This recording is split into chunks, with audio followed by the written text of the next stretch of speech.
Alors, ce qu'on voudrait, c'est que la ville de Saumur dise rapidement ce qu'il en est pour 4 jours ou 4 jours et demi, parce qu'il y a déjà des inscriptions de parents d'élèves et que les inscriptions se font surtout en petite section. Donc du coup, si on n'est pas capable de leur dire le mercredi matin ou pas, soit ils peuvent aller dans le privé, soit c'est assez embêtant pour ça. Et puis il y a des collègues aussi qui voudraient participer au mouvement, donc il faudrait qu'ils sachent. Donc on voudrait qu'ils se déterminent assez rapidement, surtout qu'il y a quand même beaucoup de villes autour de communes qui se sont déjà prononcées. D'accord, donc voilà. À 16h30 aujourd'hui, jeudi, Oui. le maire de Saumur recevait une délégation d'enseignants Voilà. avant le conseil d'agglo. Qu'est-ce que vous en attendez de cette réunion? Eh bien, que peut-être ils nous disent, parce que dans le journal il expliquait qu'il allait rendre sa réponse le 6 avril, donc on espère que peut-être il va changer d'avis et puis il va donner sa réponse un petit peu plus tôt.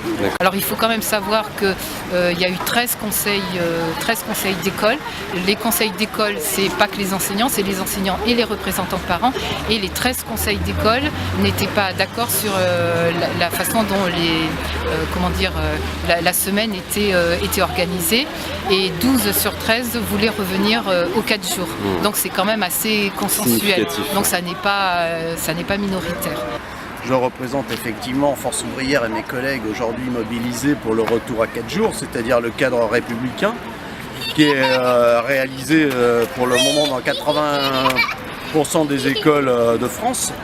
Le Maine-et-Loire constitue pour le moment un monde un peu à part, puisque Monsieur Béchu, maire d'Angers, a décidé de maintenir à 4 jours et demi. Monsieur Boulet, maire de Saumur, hésite et ne se prononce pas et ne le fera pas avant le 6 avril. Ce qui représente une situation un peu inédite en France, puisque on pourrait, dans le pire des cas pour nous, rester à 4 jours et demi, alors que la France entière serait, avec de nombreuses communes d'ailleurs en Maine-et-Loire, à 4 jours. Alors que monsieur le maire de Saumur joue ce jeu, c'est pour le moins troublant.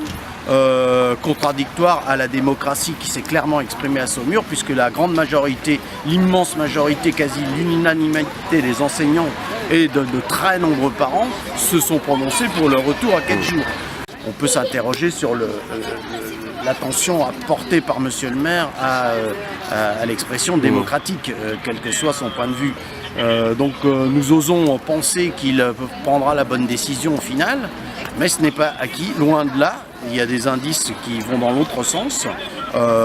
Ces questions-là, à un moment donné, relèveront de la démocratie, y compris sans doute des élections municipales. Cette réunion, c'était recevoir les syndicats. Comme le maire l'a expliqué, on reçoit tous les représentants de l'éducation, c'est-à-dire les parents, les syndicats. On a écouté au niveau des conseils d'école, via le projet éducatif de territoire, ce qu'ils avaient comme idée et comme ressenti par rapport au bien-être de l'enfant. Nous avons bien entendu, en ce qui concerne les écoles maternelles et les enfants des écoles maternelles, que dans la semaine de 4 jours, il y a 4 jours et demi, il y a un ressenti concernant la fatigabilité de l'enfant, du petit. Ça a été clairement identifié dans le cadre du PEDT. Et il nous reste au niveau de l'analyse concernant le regard entre 4 jours et 4 jours et demi, à prendre en compte la situation de nos agents de la ville de Saumur. C'est ce qu'a réexprimé le maire ce soir auprès des représentants de FO, SNIPP et aussi d'un parent d'élève présent, afin de préciser que nous, cette analyse concernant ces heures qui sont liées aux activités éducatives périscolaires, dans le cadre d'une semaine de 4 jours, n'existe plus, et auquel cas, comment on se réorganise, nous, ville de Saumur, par rapport à ces nombres d'heures, à la fois sur les titulaires, puisqu'on leur doit ces heures de travail, et aussi pour un certain nombre de contractuels. Donc toute cette analyse, elle est en cours, et nous donnerons, comme le maire l'a exprimé, notre avis au prochain conseil municipal, le 7 avril. Il y aura un vote du conseil municipal sur un sujet qui engage le monde de l'éducation, mais aussi la ville de Saumur. Au vu des investissements des 3 dernières années, on peut quand même mesurer que la ville de Saumur porte un intérêt tout particulier à l'activité éducative sur son territoire et sur sa ville. Qu'est-ce qui est ressorti de cette réunion? Alors pas grand chose de plus que ce qui a été dit dans la presse malheureusement, mais bon, une audience, on sait que, voilà, on n'allait pas sortir avec la réponse du maire. De toute façon, il a toujours été très honnête, il a dit qu'il attendrait, qu'il prendrait en compte tous les avis de tout le monde. Donc nous on estime que les avis des enseignants et des parents sont quand même prépondérants et qu'on l'a largement donné. Il faut savoir qu'une pétition a été signée à la quasi-totalité des enseignants de la ville. Les parents ont voté majoritairement pour le retour à 4 jours. Ça se passe à Saumur, mais ça se passe partout ailleurs en France. La plupart des parents étaient autant contre la mise en place des 4 jours et demi. 3 ou 4 ans après, ils sont pour le retour à 4 jours, donc à Saumur comme partout ailleurs. Donc on souhaiterait être écoutés. Les conseils d'école se sont exprimés dans tout le respect des votes qui existent dans les conseils d'école. Donc voilà, donc on voulait quand même être sûr qu'on était bien entendu. Dans cette audience, il y avait aussi une ATSEM. On estime aussi que les ATSEM ont été peu écoutés. Ça a été reconnu par le maire, qui donc va aller à la rencontre des ATSEM dans les écoles afin d'entendre ce qu'elles ont à dire.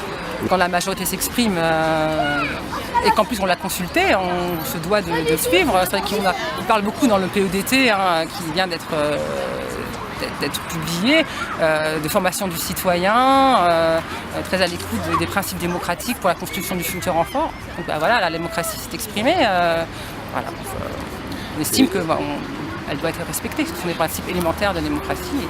Et qu'est-ce que vous pensez de l'élément de fatigue des enfants qui est avancé par Christophe Cardel, le délégué à l'éducation ?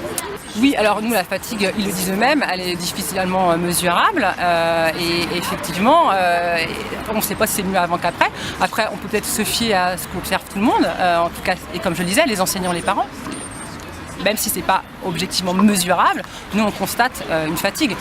Moi, il y a quelques années, quelques années avant la réforme, les élèves de maternelle ne s'endormaient pas sur le banc à 11h30 le matin. Les enfants, on est tout le temps en train de... Il n'y a plus de pause du mardi soir, plus de pause du mercredi. On est tout le temps dans un rythme continuel. Ils voient s'enchaîner des activités dans un même lieu, des activités scolaires. Ils embrayent ensuite sur des activités d'animation avec des personnels différents, des règles différentes. C'est extrêmement fatigant. Je suis aussi maman, donc moi c'est double peine et j'observe chez mes élèves comme chez mes enfants une vie de famille beaucoup plus compliquée, des enfants beaucoup plus fatigués.